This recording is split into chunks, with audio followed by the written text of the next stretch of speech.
Bien.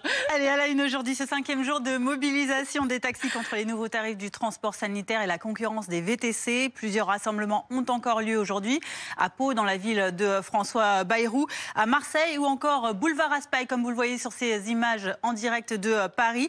Et une réunion, on l'apprend donc, aura lieu demain au sujet de ces grèves en présence du Premier ministre et à l'initiative donc du ministre des Transports, Philippe Tabarot, qui était l'invité de BFM TV ce matin et qui est revenu notamment sur le problème du transport sanitaire. Le transport sanitaire est important dans notre pays. Des milliers, pour pas dire des millions de personnes l'utilisent dans des conditions souvent très difficiles par rapport à de terribles problèmes de santé. Par contre, il faut qu'il y ait une soutenabilité financière. Je n'ai pas concrètement... Donc sur l'aspect financier, vous n'avez pas la main, Je n'ai pas la main sur l'aspect financier. Il y aura nos collègues de Bercy et sur l'aspect santé.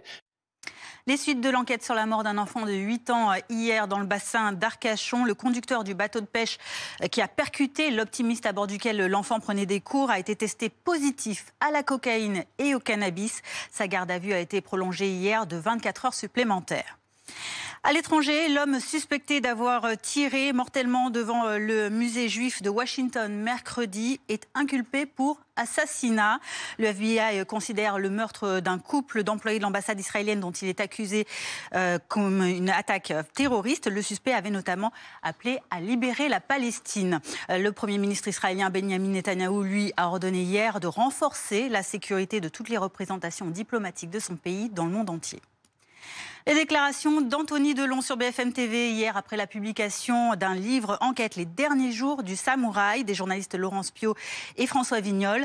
L'ouvrage révèle notamment la modification du testament d'Alain Delon en 2022 en faisant de sa fille Anouchka la seule héritière de son droit moral. Un déni de paternité dénoncé par Anthony Delon envers lui et son frère Alain Fabien. C'est vrai que quand je l'ai appris, ça m'a dans un premier temps blessé, parce que c'est plus psychologique. C'est d'une certaine manière, si vous voulez, une espèce de pied de nez, presque ça a été un peu pour mon frère et moi comme un déni de paternité presque. Mais voilà, ça m'a blessé 2 jours. Si vous voulez, après, c'est comme le reste, c'est sa décision. L'île d'Oléron en guerre contre les locations saisonnières. La commune propose une prime de conversion pour monter jusqu'à 10 000 € pour convaincre les propriétaires de louer leurs biens à l'année plutôt qu'en meublé de tourisme.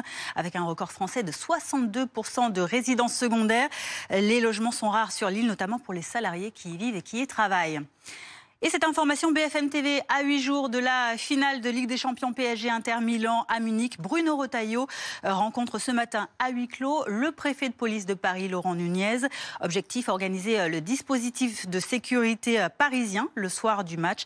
Les supporters seront aussi très nombreux à se rassembler évidemment à Paris. Merci beaucoup Fanny.